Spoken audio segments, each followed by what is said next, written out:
El título de esta lección es El Espíritu Santo y una vida santa. Ahí está. El Espíritu Santo y una vida santa. Bien. Nuestra primera cita que queremos llamar la atención es Levíticos 11:44. Y dice: porque yo soy Jehová vuestro Dios. Vosotros, por tanto, os santificaréis y seréis santos, porque yo, ¿qué cosa? Soy santo. Dios es santo y quiere que sus hijos también lo sean. ¿Cómo conseguirlo? ¿Cómo llegar a la meta que Dios desea para nosotros? ¿Qué papel juega en este proceso el Espíritu Santo a la hora de ayudarnos a alcanzar la santidad? Lo desglosamos en 5 puntos. La santidad de Dios, la santidad del hombre, adquirir santidad, la norma de la santidad y ¿qué más? Buscar la santidad. Miremos la primera, la santidad de Dios. Isaías 6:3 nos dice: y él, uno al otro, daba voces diciendo: Santo, Santo, Santo, Jehová de los ejércitos, toda la tierra está llena de su gloria. Dios es santo, Él es puro, perfecto, justo, bueno, apartado completamente del mal. Su santidad nos da la seguridad de que su poder y sabiduría absolutas están regidas por un carácter que desea solo el bien. Cuando los autores bíblicos querían llamar la atención a algún aspecto concreto, como les dije hace un rato, usaban la repetición. De igual manera Dios lo hace. Cuando Dios quiere confirmar algo que te quiere decir y quiere llamar la atención sobre ese algo, Dios utiliza la repetición. ¿Se acuerdan que les dije el sábado pasado que íbamos a repetir todas las noches lo mismo cada noche? Porque en la repetición está ¿qué cosa? El aprendizaje. Así nosotros encontramos en la Biblia que aparecen frases como esta: de cierto, os digo, Jerusalén, Jerusalén, y Marta, Marta. Ahora acá hay una triple, no solo doble, sino triple: santo, santo. Enfatiza que la santidad es inherente al carácter de Dios. Dios nos llama a ser santos. Gracias. Ahora miremos la santidad del hombre. Hebreos 12:14. Seguid la paz con todos y la santidad sin la cual nadie verá al Señor. Si la santidad es un requisito imprescindible para ver al Señor, deberíamos preguntarnos en primer lugar ¿qué es la santidad? Y tendríamos una respuesta como esta: la santidad es estar continuamente pareciéndonos más a Jesús. Amén. Es un estado que se logra diariamente por medio del poder del Espíritu Santo. Al relacionarnos con Dios en oración y por medio de su palabra, la santidad es el resultado de contemplar la belleza del carácter de Cristo. Por eso una esposa tiene que mantenerse siendo el corazón, no la cabeza del hogar. Porque ella es la que va a embellecer el hogar. ¿Se acuerdan la tercera cualidad de la esposa? Embellecer el hogar. ¿Cómo la embellece? Con el carácter de Cristo. Amén. Así, a diferencia de la santidad divina, que es intrínseca, o sea, es natural en Jesús, en su propio carácter, nuestra santificación es un proceso que dura toda la vida. No voy a terminar de alcanzar la santidad, porque es el trabajo que se me ha asignado para toda la eternidad. No voy a llegar a tener el matrimonio ideal, porque es el proceso que se me ha enseñado, que se me ha asignado para siempre. Es que, aunque usted no lo crea, el matrimonio es un proceso que dura toda la vida. Amén. ¿Ok?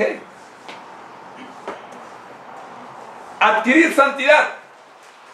Si no la tengo, tengo que buscarla. ¿Verdad que sí? ¿Cómo lo hago? Bueno, tengo 2 Tesalonicenses 2:13. Pero nosotros debemos dar siempre gracias a Dios respecto a vosotros, hermanos amados por el Señor, de que Dios os haya escogido desde el principio para salvación, mediante la santificación por el Espíritu y la fe en la verdad. ¿Quién nos escogió? Dios. Tú no decidiste venir a la iglesia. No. Dios te escogió. Amén. Amén. Justificado por la fe en la sangre de Cristo, el Espíritu Santo comienza su obra santificadora en nosotros.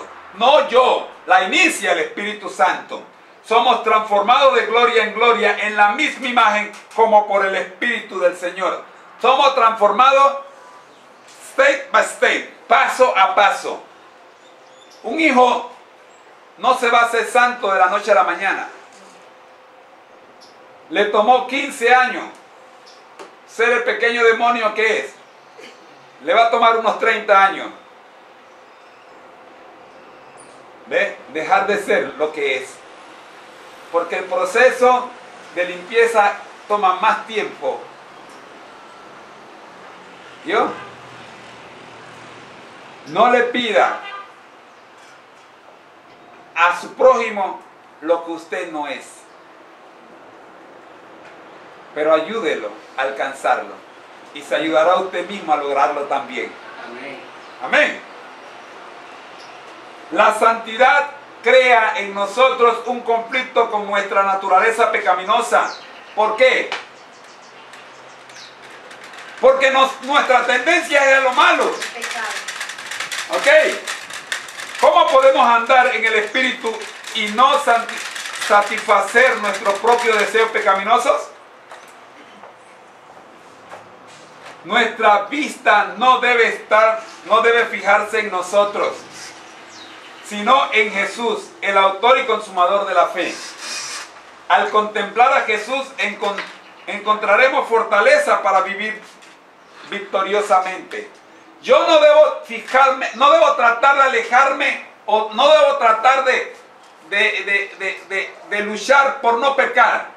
No, lo que debo tratar es de luchar por mantener la vista en Jesús. ¿Ve? Juan 15, del 1 al 6, dice que separados de mí, nada podemos hacer. ¿Ok? De tal forma entonces que, como dice Romanos 7:12, que nos expresa la norma de la santidad. De manera que la ley a la verdad es santa y el mandamiento santo, justo y bueno. ¿Qué nos está pidiendo Dios? Mantente conectado a Jesús. ¿Quieres llegar a ser santo? Bueno, mantente conectado al que es santo. Amén. Pero ¿cómo te mantienes conectado al que es santo? Haciendo todo lo que esté de tu parte para que tu vida la controle el Espíritu Santo. Amén. Tú solo no vas a poder. Dime, hijo. Ah, pensé que estabas levantando la mano. Tú solo no vas a poder. Recuerden lo que les hablé del libro Cómo vencer el dragón que llevamos por dentro. Necesitas un amigo de oración. ¿Ok? Necesitas tener un amigo en la iglesia. no en el mundo, con el cual orar 2 veces al día, aunque sea por teléfono. Y creo que ese libro te enseña a reconocer tus debilidades primero. Sí. Que debemos reconocer cuando estamos fallando en algo o no podemos con eso.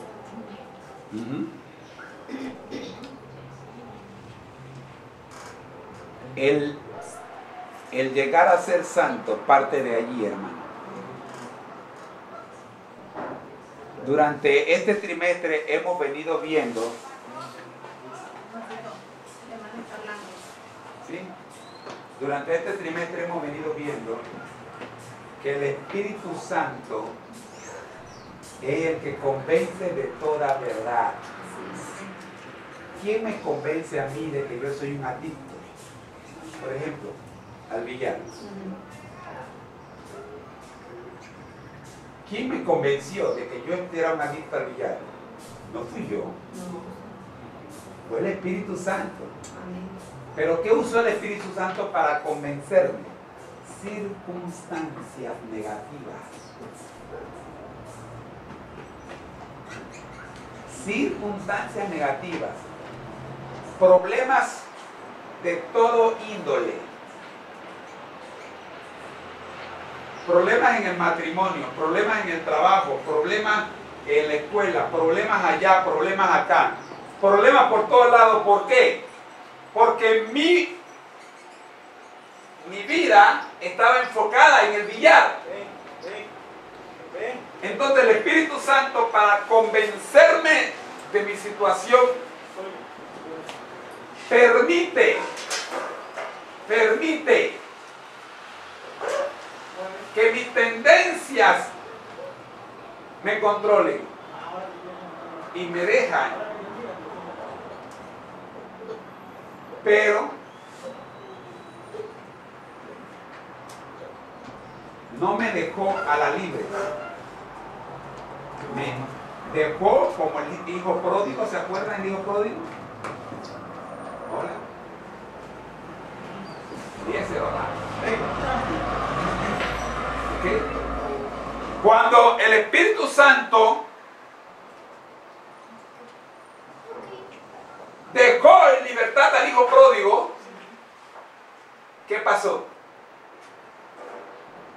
El hijo pródigo llegó hasta lo más bajo que podía llegar. ¿También estamos entendiendo? Amén. Y allá, comiendo las algarrobas de los cerdos, dice que volvió en sí. Así que entendamos bien lo que nos está hablando sobre lo que es buscar la santidad. Puede darse el caso, hermano, de que para que tú alcances la santidad tienes que embarrarte de la porquería más fea que hay. O sea, tienes que llegar al fondo de la letrina. Hermano. Cuando el hermano acaba de mencionar algo muy importante, a veces sucede... Permítame darle el micrófono porque ustedes ven que yo estoy levantando la voz. Recuerden que es por la grabación. Bien, hermano. A ver. Acá nosotros, el hermano acaba de mencionar algo muy importante, que el hijo pródigo cuando el Espíritu Santo lo abandonó, llegó a ser lo más bajo. Pero cuando hubo ese reencuentro, cuando él se acordó, ahí es donde entra el Espíritu Santo nuevamente. Lo toca y le dice, mira, recuerda quién tú eres, quién es tu familia, quién es tu papá, qué tienes, de a dónde tú vienes, qué quiero, qué quiere Dios de ti. Es allí donde Dios, el Espíritu Santo lo toca nuevamente y dice, ahora recuerdo. Ahora, la pregunta que tenemos que hacernos es, ¿en qué parte de la experiencia del hijo pródigo podemos estar nosotros? Acuérdense que el hijo pródigo tenía 3 partes. La parte en la que él estaba con su padre, ¿ve? La parte en la que él estaba con su padre y él reclama su herencia. La parte en la que él recibió la herencia y se fue y la gastó y la malgastó. y llegó hasta el fondo, ¿ves? Y la parte en la que se le cayeron las escamas de los ojos, recapacitó, abrió los ojos y tomó la decisión de regresar a casa. Regresó y fue exaltado. Entonces la pregunta es, ¿en qué parte estamos nosotros? Y con esa pregunta nos preguntamos entonces, ¿cómo puedo saber si soy santo? ¿Cómo puedo saber si estoy reflejando o no el carácter de Dios? ¿Cómo puedo determinar si mi vida está en la parte en la que estoy reclamando mi herencia? ¿En la parte en la que me estoy gastando la herencia? ¿O en la parte en la que estoy reconociendo que soy un adicto, que soy un problemático, que tengo todos estos defectos y necesito regresar a casa? ¿Ah? Allí es donde necesito ubicarme. ¿Dónde estoy? ¿Cómo puedo saber que reflejo el carácter de Dios si cumplo la ley? Pues la ley es el reflejo de su carácter. ¿Cómo puedo saber? ¿Cómo puedo saber que estoy reflejando el carácter de Dios? Bueno, una forma de saberlo es si yo vivo bajo la ley.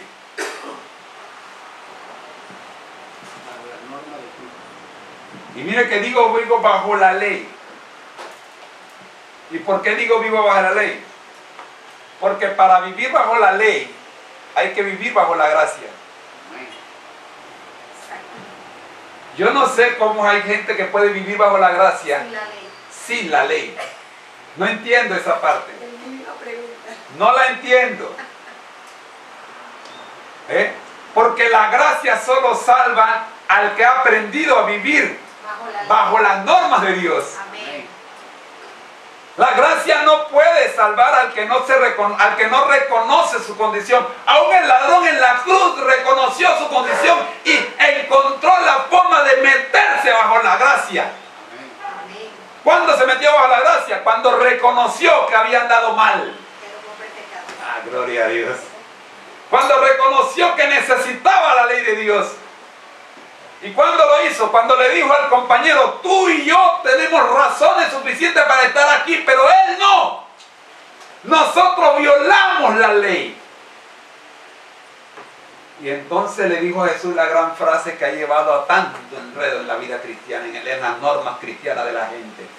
Decir, cuando le pregunta al Señor, Señor, acuérdate de mí cuando estés en tu reino. Y el Señor le responde, de cierto te digo hoy. ¿Cuándo te lo digo? Hoy. Hoy te lo digo. Hoy te lo estoy diciendo. Estarás conmigo en el paraíso. ¿Cuándo vas a estar conmigo en el paraíso? Ah, en el tiempo de Dios. Amén. En el tiempo de Dios. ¿Y cuándo es el tiempo de Dios? El apóstol lo describe como en el día del Señor. Cuando el Señor venga en gloria. Amén. Hay quienes ya pusieron al ladrón de la cruz en el cielo. Sí, muchos. Observa las características de la ley y compáralo con el carácter de Dios. Y te vas a dar cuenta que no puedes vivir bajo la gracia. No puedes vivir bajo la gracia si no tienes el carácter de Dios. Y el carácter de Dios es su ley. Miremos. Hagamos el paralelismo. La ley. Por un lado, la ley es santa, según Romanos 7:12. Así es. Por el otro lado, dice Isaías 6:3 que Dios es santo. Amén. Por un lado, la ley es justa, Romanos 7:12. Según Primera de Juan 1:9. ¿Se acuerdan? Primera de Juan 1:9. Si confesamos nuestro pecado, Él es fiel y justo, Dios es justo. Si la ley es justa, Dios es justo. Miren. Por otro lado, Romanos 7:12 también dice que la ley es buena.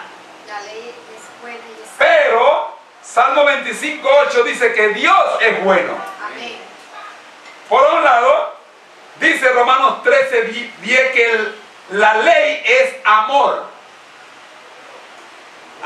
Pero el mismo Juan dice que Dios es amor.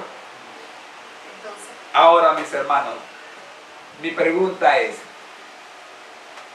si la ley es Dios,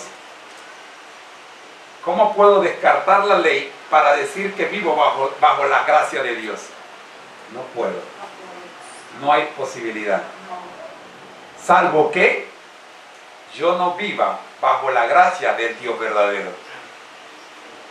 Es la única forma, que yo viva bajo la gracia de otro Dios. Porque acuérdense que ya estudiamos, el primer día estudiamos, que así como hay un solo Dios verdadero. ¿Se acuerdan? ¿Se acuerdan? Juan 17:3. Esta es empero la vida eterna, que te conozcan a ti, el único Dios verdadero. Amén. ¿Ok? No hay dos Dios verdaderos. Hay muchos dioses, pero uno. Hay un único Dios verdadero. ¿Ok? Pero si a mí me rige otro Dios que tiene otras normas, o que no tiene normas, entonces yo puedo ser salvo por la gracia de ese Dios. Pero ¿salvo quién? ¿Salvo? ¿De qué salvación estamos hablando? Buena pregunta. Porque no puede ser la misma salvación de aquel que tiene normas. Usted sabe que aún alguien trató de poner a toda la gente que quería vivir sin normas, tratar de ponerlas a vivir en un solo lugar. Y cuando intentaron eso, ellos mismos tuvieron que crear normas para poder vivir entre ellos. Porque es imposible vivir sin normas. Pero hay gente que quiere vivir la vida cristiana sin normas. Pasamos entonces al último punto. Buscar la santidad. Buscar la santidad. Me quedan 4 minutos. Jehová dice, Salmo 15, 1, 2 y 5. Jehová, ¿quién habitará en tu tabernáculo? ¿Quién morará en tu monte santo? El que anda en integridad y hace justicia y habla verdad en su corazón. El que hace estas cosas no reparará jamás. Características del que anda en la casa de Jehová. Número 1, el que anda en integridad es íntegro. Número 2, hace justicia. Número 3, habla verdad en su corazón. Y número 4, no resbalará jamás.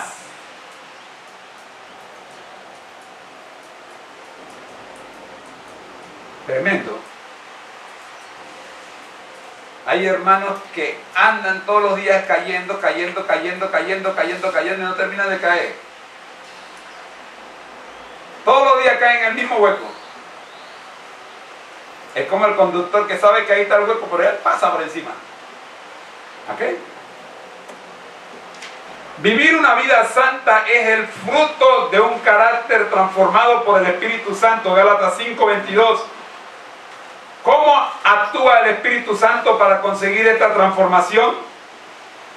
Crea en nosotros hábitos de comunión con Dios. Ya les mencioné, 2 veces al día tenemos que tener culto familiar. ¿Cuántas veces? Gloria a Dios. Guiándonos a pasar tiempo escuchando su voz en oración y estudiando su palabra. Hermano, tu radio en tu carro debe estar sintonizado en la emisora que te va a ayudar a crecer en espíritu y en verdad. AM 1560. Ok. ¿Cómo es posible que en la radio se anuncie una actividad que es para toda la iglesia y tú no sepas teniendo radio en tu carro? ¿No? Y en la casa, hermano. Bueno, pues, estos hábitos forman en nosotros un carácter que nos lleva a amar a Dios y a obedecer aborrecer el pecado. ¿Ok? Pero es importante recordar que esta obra, aunque requiere esfuerzo y voluntad por nuestra parte, es obra del Espíritu y no nuestra. ¿Ok? el que comenzó en nosotros la buena obra la perfeccionará hasta el día de Jesucristo. Filipenses 1, 6. Terminamos entonces con una cita de la sierva del Señor que dice: Comentario bíblico adventista sobre Primera de Pedro 1:22. Leo: el Señor purifica el corazón en una forma muy similar a la que empleamos para ventilar una habitación. El hermano llegó y puso abanico. ¿Qué? ¿Cuál es la operación del abanico? Refrescar. Bueno, el Señor hace lo mismo con su Espíritu Santo. Sopla. Por eso hay una iglesia evangélica por ahí que se llama Sopla. ¿Ok? No cerramos las puertas y ventanas e introducimos alguna sustancia purificadora, sino que abrimos las puertas y las ventanas de par en par y dejamos que penetre la atmósfera purificadora del cielo. Dice el Señor: el que practica la verdad viene a la luz. Las ventanas del impulso, del sentimiento, deben ser bien abiertas hacia el cielo y debe expulsarse el polvo del egoísmo y de la mundanalidad. La gracia de Dios debe barrer las cámaras de la mente. La imaginación debe tener temas celestiales para su contemplación y cada elemento de la naturaleza debe ser purificado y vitalizado por el Espíritu de Dios. Amén. ¿Qué hay mal en nosotros? Solo yo sé. Pero cuando permito que el Espíritu de Dios sople en nosotros, dice, las ventanas del impulso, del sentimiento, son abiertas hacia el cielo. ¿Y qué ocurre? Se expulsa el polvo del egoísmo, se expulsa el polvo de la mundanalidad. Salen. Hace un rato hablábamos de aquellos líderes que quieren llegar a ser grandes y terminan siendo mundanos con la palabra de Dios, pero mundanos al fin. No hay comunión entre la luz y las tinieblas. El que está en el Espíritu lucha con la carne y la carne es derrotada. Porque no lucha solo, el Espíritu lucha y vence. Amén. Nos ponemos en pie para terminarla con una oración. Venga, hermano.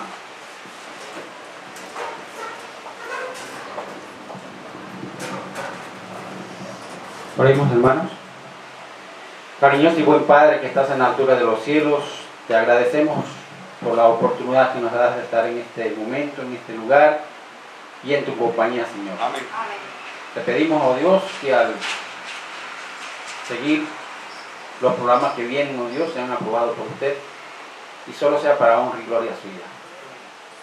Tráenos a los hermanos que no han podido llegar, traerlos con bien, si es que vienen, si no también sé con ellos a donde están. Permite que nosotros también podamos abrir nuestro corazón y nuestro entendimiento, nuestra mente, oh Dios, para estar conectado contigo. Permite que sea un sábado de delicia, oh Dios, y que todo sea bajo tu protección y tu mirada. Te lo rogamos todo, Señor, pidiéndote el perdón de nuestros pecados. En el nombre de Jesús. Amén. Muy bien, hermano, denme unos minutos para arreglar la parte del seminario. Tenemos un examen hoy. ¿Se acuerdan que le dije que había un ejercicio? ¿Se acuerdan que le dije que había un ejercicio?